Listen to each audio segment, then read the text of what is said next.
அஸ்ஸலாமு அலைக்கும். Welcome to my channel.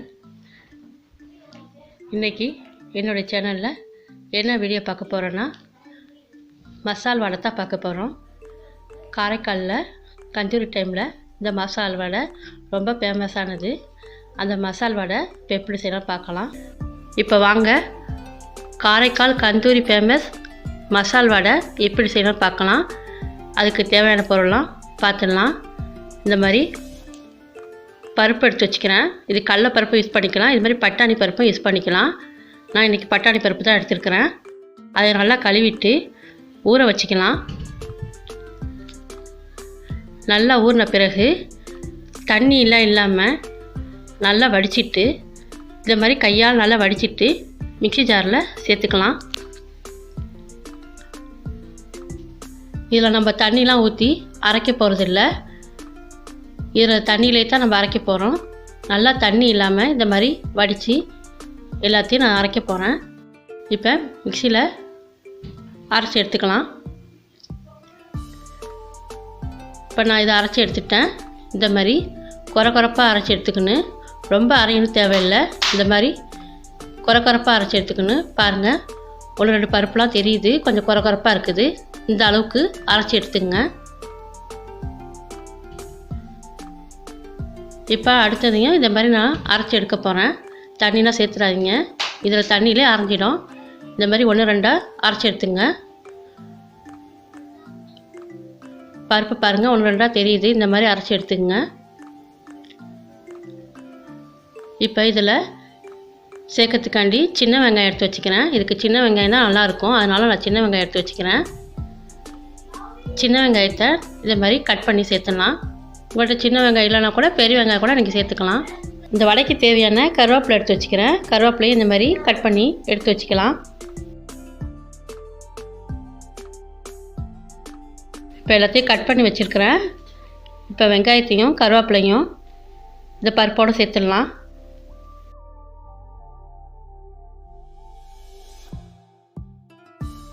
இந்த வடைக்கு தேவையான மசாலா பொருளாக சேர்த்துடலாம்.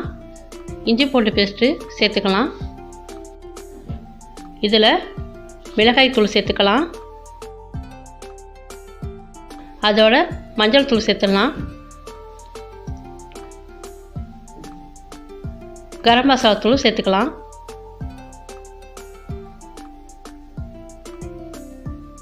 பெருஞ்சீரகத்தூள் சேர்த்துடலாம். வடைக்கு தேவையான உப்பு சேர்த்துக்கலாம். எல்லாத்தையும் சேர்த்துட்டு நல்லா மிக்ஸ் பண்ணிக்கலாம்.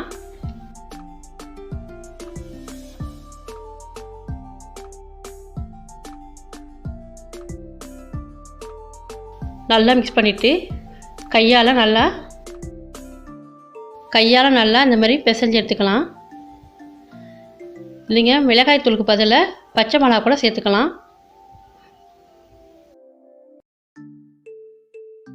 இது மாதிரி எல்லாத்தையும் நல்லா பிசைஞ்சிட்டு இந்த மாதிரி கையால்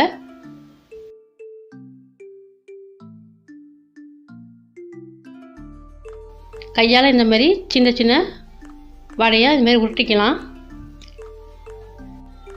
வடை மாவை கொஞ்சமாக எடுத்து இந்த மாதிரி கையால் நல்லா அழுத்தி சின்ன சின்னதாக வடை உருட்டி எடுத்துக்கலாம். மாவு நல்லா இறுக்கமாக அழுத்தி உருட்டிக்கிங்க. லூஸாக நம்ம இந்த மாதிரி உருட்டினோம்னா எண்ணெயில் பிரிஞ்சு வந்துடும். அதனால் மாவு நல்லா இந்த மாதிரி இறுக்கமாக உருட்டிட்டு இந்த மாதிரி எடுத்து வச்சுக்கலாம். இதை பாருங்கள், நான் செஞ்சு காட்டுறது போல் மாவு நல்லா எடுத்து நல்லா இறுக்கமாக நல்லா பிசைஞ்சிட்டு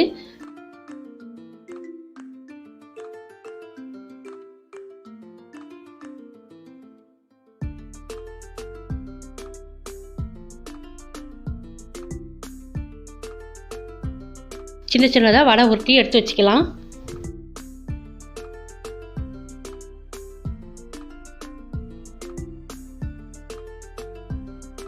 நான் இந்த மாதிரி பிளேட்டில் எல்லாத்தையும் இந்த மாதிரி ஊற்றி எடுத்து வச்சுக்கிறேன். இப்போ இதை பொரித்து எடுத்துடலாம். ஒரு பேன் வச்சிடலாம். ஆயில் சேர்த்துக்கலாம். ஆயில் சூடு வந்துருச்சான்ட்டு கொஞ்சம் மாவு போட்டு செக் பண்ணி பார்க்கலாம். ஆயில் சூடு வந்துருச்சு. இப்போ அடுப்பை மீடியமாக வச்சு வடையை எல்லாத்தையும் போட்டு எடுத்துலாம். இப்போ இந்த மாதிரி ஒன்று ஒன்றா போட்டு எடுத்துக்கலாம். இப்படி ஒன்று ஒன்றா போட்டுக்கலாம். வடையை போட்டதோட உடனே திருப்பி விட்றாதீங்க. 2 நிமிஷம் கழிச்சு தான் வடையை உடனே திருப்பி விடணும். 2 நிமிஷம் கழிச்சத்தோட இது மாதிரி திருப்பி விட்டுங்க. உடனே திருப்பினா வடையெல்லாம் உடஞ்சிடும். இப்போ எல்லாத்தையும் திருப்பி விட்டுக்கலாம். வடையை வேகணும், கலரை மாறணும். அடுப்பை மீடியமாக வச்சு இந்த மாதிரி அப்பப்போ அந்த கரண்டியால் திருப்பி விட்டுட்டே இருந்தால்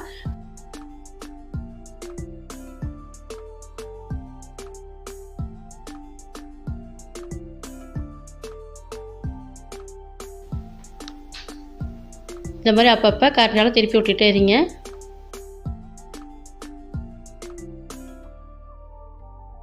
இப்போ பாருங்கள், கலரும் நான் மாறிடுச்சு, வடையும் நல்லா வெந்திருக்கும். இப்போ நம்ம எடுத்துடலாம்.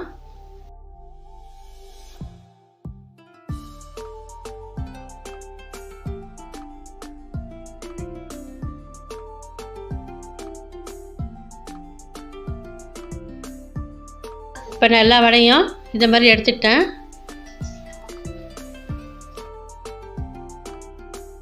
எல்லா வடையும் இந்த மாதிரி நான் போட்டு பொரிச்சு எடுத்துட்டேன். பாருங்கள் எப்படி இருக்குன்ட்டு. மீதி இருக்கிற மாவையும் போட்டு எடுக்க போகிறேன். மீதி இருக்கிற மாவையும் இந்த மாதிரி பொரிச்சு எடுத்துடலாம். இப்போ எல்லாத்தையும் இந்த மாதிரி நான் பொரிச்சு எடுத்துட்டேன்.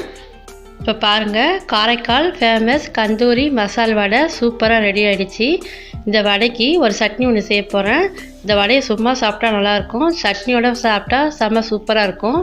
அந்த சட்னி வந்து இப்போ எப்படி செய்கிறதுன்னு பார்க்கலாம். அதுக்கு தேவையான பொருள்லாம் பார்க்கலாம். அதுக்கு கேரட்டு, கொங்கம்பர், மல்லிக்கீரை, பச்சை மிளகா, வெங்காயம் எடுத்து வச்சுருக்கிறேன்.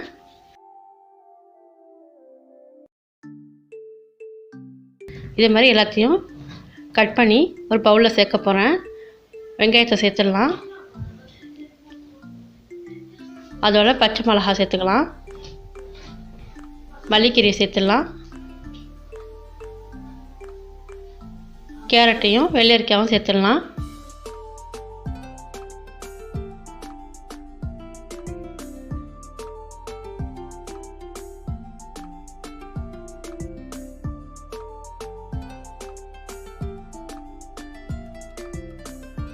இந்த சட்னிக்கு தேவையான உப்பு சேர்த்துடலாம். பாதி லெமன் எடுத்து வச்சுருக்கிறேன், அதனுடைய ஜூஸையும் இதோட சேர்த்துடலாம்.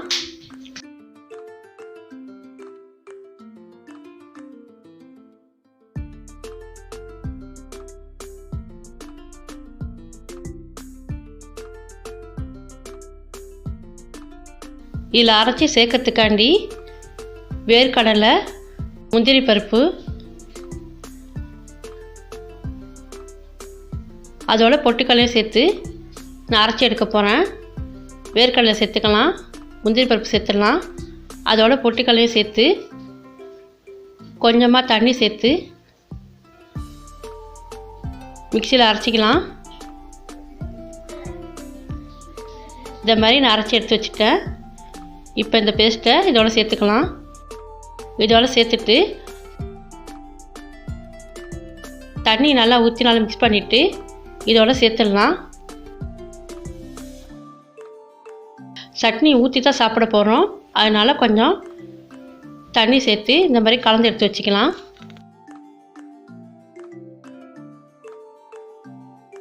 இப்போ எல்லாத்தையும் நல்லா சேர்த்து நல்லா மிக்ஸ் பண்ணிக்கலாம். இந்த வடையோட இந்த சட்னி வச்சு சாப்பிடக்குள்ள செம்ம டேஸ்ட்டாக இருக்கும். நீங்களும் ட்ரை பண்ணி பாருங்கள். சட்னி இந்த அளவுக்கு எடுத்து வச்சுக்கிங்க.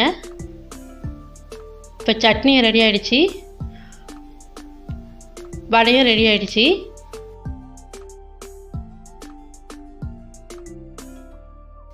இப்போ அந்த வடையை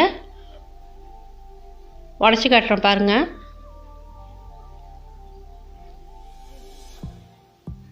எவ்வளோ சாஃப்டாக சூப்பராக வந்திருக்கு பாருங்கள்.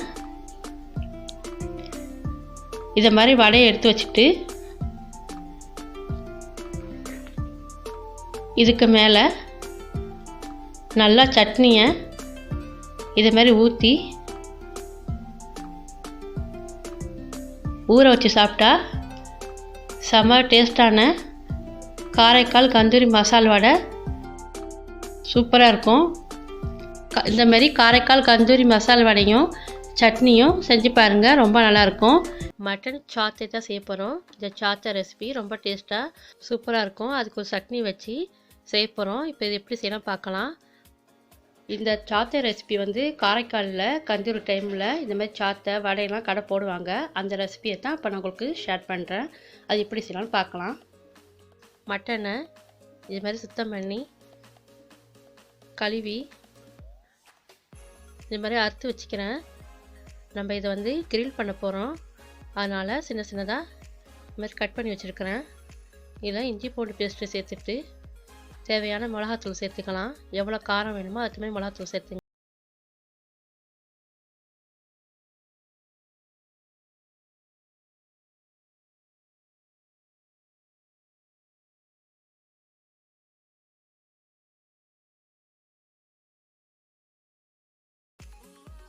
வினிகர் சேர்த்துக்கலாம். இதுக்கு வினிகர் சேர்த்தா தான் நல்லா கறிலாம் நல்லா சாஃப்டாக இருக்கும். எல்லாத்தையும் சேர்த்துக்கலாம். இதில் 2 ஸ்பூன் தயிர் சேர்த்துக்கலாம். எல்லாம் நல்லா சேர்த்துட்டு நல்லா மிக்ஸ் பண்ணிவிட்டு நல்லா மட்டனோடு சேர்த்து நல்லா இந்த மாதிரி பிரட்டி வச்சிடலாம்.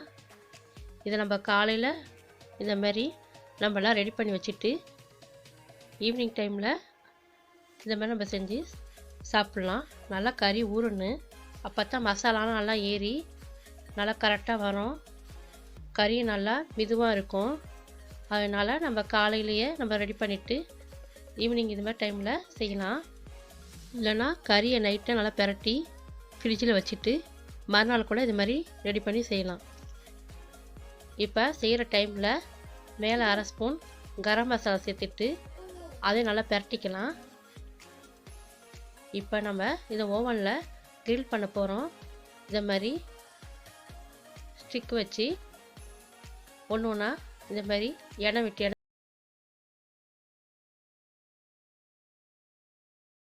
பண்ணி எடுத்து வச்சுருக்கிறேன்.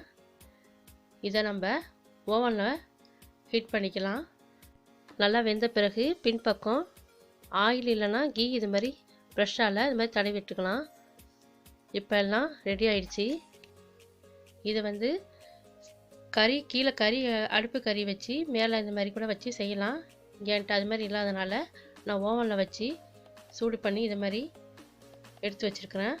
நல்லா 2 பக்கமும் நல்லா வெந்து ரெடி ஆகிடுச்சு. இப்போ நான் ஒரு பிளேட்டில் மாற்றிட்டேன். அதுக்கு மேலே ப்ரெஷ்ஷால் கீயை கொஞ்சம் மேலே இது மாதிரி தடவி விட்டுக்கலாம். இப்போ எல்லாத்தையும் ஒரு பவுலுக்கு மாற்றிடலாம். இப்போ எல்லாத்தையும் ரெடி பண்ணி வச்சுட்டு இது கறி போட்டு இதில் சூடு பண்ண போகிறோம். நடுவில் இது மாதிரி கிண்ணத்தை வச்சுட்டு அடுப்பு கறி வச்சு சூடு பண்ணிவிட்டு அதில் கொஞ்சம் ஆயிலோ இல்லை பட்டரோ சேர்த்து மேலே ஊற்றிக்கலாம். இப்போ கவர் பண்ணிடலாம். இந்த ஸ்மோக்கிங் ஃப்ளவரு கறியோடு சேர்ந்து ஒரு வாசமாக இருக்கும். இஷ்டம் தான் இது செய்யலாம், இல்லைன்னா சும்மா சாதாரணமாக ரெடி பண்ணி வச்சுருக்கலாம். 5 நிமிஷம் கழித்து திறந்து பார்க்குறேன். கறியில் உள்ள புகையெல்லாம் அடங்கி நல்லா மட்டனு அந்த கறியோட ஸ்மெல்லோட நல்ல ஒரு வாசமாக ஒரு டேஸ்ட்டாக இருக்குது. பாருங்கள் எவ்வளோ டேஸ்டியான மட்டன் சாத்து ரெடி ஆகிடுச்சு. இது வெறுமனையாக சாப்பிட்லாம், இதுக்கு ஒரு சட்னி வச்சு சாப்பிட்லாம். ரொம்ப டேஸ்ட்டாக இருக்கும். அந்த சட்னி எப்படி செய்கிறதுன்னு நான் அடுத்த வீடியோவில் போடுறேன். இது காரைக்கால் கந்தூரியில் கடை போடுவாங்க கந்தூரி டைமில். அப்போ அந்த மாதிரி சாத்தையெல்லாம் போடுவாங்க. அந்த சாத்தை ரெசிபி தான் அப்போ உங்களுக்கு நான் செஞ்சு காட்டிக்கிறேன். இது வெறுமனையும் சாப்பிட்லாம், சட்னி வச்சு சாப்பிட்டா ரொம்ப டேஸ்ட்டாக சூப்பராக இருக்கும். நல்லா அந்த மாதிரி சட்னி செஞ்சு இது மேலே நல்லா ஊற்றி நல்லா ஊற வச்சு நல்லா ஊறின பிறகு சாப்பிட்டா சூப்பரான சாத்தை சாப்பிட்டா செம்ம டேஸ்ட்டாக இருக்கும். ரொம்ப சூப்பராக இருக்கும். இதே மாதிரி நீங்களும் உங்கள் வீட்டில் செஞ்சு பாருங்கள். இன்றைக்கி சாத்தைக்கு உள்ள சட்னி ரெசிபி தான் பார்க்க போகிறோம். இந்த சட்னியோட இந்த சாத்தையை வச்சு சாப்பிட்டா ரொம்ப டேஸ்டி சூப்பராக இருக்கும். அந்த சாத்தைக்கு உள்ள சட்னியை எப்படி செய்யலான்னு பார்க்கலாம். ஒரு மிக்ஸி ஜாரில் பொட்டுக்கடலையும் அதில் வேர்க்கடலையும் முந்திரி பருப்பையும் சேர்த்து கொஞ்சோண்டு தண்ணி சேர்த்து நல்லா இந்த மாதிரி அரைச்சி எடுத்துக்கலாம். இப்போ ஒரு பவுலில் மாற்றிடலாம். இப்போ நம்ம அரைச்சி எடுத்து வச்சதில் கொஞ்சம் தண்ணி கலந்து அதோடு சேர்த்து எடுத்து வச்சுக்கலாம். இப்போ நல்லா கலந்துட்டு இதுக்கு கேரட்டு, வெள்ளரிக்காய், தக்காளிலாம் எடுத்து வச்சுருக்கிறேன். பாதி கொங்கம்பர் எடுத்து வச்சுக்கிறேன். மேலே உள்ள தோல்லாம் எடுத்துட்டு இதுமாரி ஸ்லைஸாக கட் பண்ணி வச்சுக்கிறேன். உள்ளக்குள்ள விதையை சேர்க்க தேவையில்லை, ஓரங்களை மட்டும் அது மாதிரி கட் பண்ணி வச்சுக்கலாம். அதே மாதிரியே தக்காளியுடையும் ஓரங்களை மட்டும் இது மாதிரி ரவுண்டு ஷேப்பில் இது மாதிரி கட் பண்ணி எடுத்து வச்சுக்கிறேன். கேரட் திருவி வச்சுருக்கிறேன். கொஞ்சம் மல்லிக்கீரை, எலுமிச்சை பழம், அரை பழம் எடுத்து வச்சுக்கிறேன். ஒரு பச்சை மிளகா கட் பண்ணி வச்சுக்கிறேன். இப்போ எல்லாத்தையும் கேரட்டையும் மல்லிக்கீரை, பச்சை மிளகா, வெள்ளரிக்காய், தக்காளி இதெல்லாம் கட் பண்ணி இதில் சேர்த்துக்கிறேன். அதோட எலுமிச்சை பழம் ஜூஸை சேர்த்துட்டு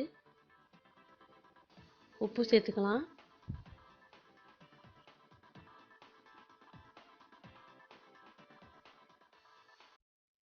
உப்பு சேர்த்துட்டு நல்லா கலந்துக்கலாம். இதோட வெங்காயம் வேணால் கொஞ்சம் கட் பண்ணி போட்டுக்கலாம். நான் வெங்காயம் சேர்க்கலை. இப்போ சட்னி நல்லா ரெடி ஆயிடுச்சு. புளிப்பு உப்புலாம் செக் பண்ணி பார்த்துங்க. இப்போ நல்லா ரெடி பண்ணி வச்சுருந்த சட்னியை நல்லா இந்த மாதிரி சாத்தியாக ரெடி பண்ணி இது மேலே நல்லா ஊற்றி ஊற வச்சு சாப்பிட்டா செம்ம டேஸ்ட்டாக இருக்கும். இதே மாதிரி நீங்களும் ட்ரை பண்ணி பாருங்கள். என்னோடய வீடியோ பிடிச்சிருந்தா லைக் பண்ணுங்கள், ஷேர் பண்ணுங்கள். மறக்காமல் என்னோடய சேனலுக்கு சப்ஸ்கிரைப் பண்ணி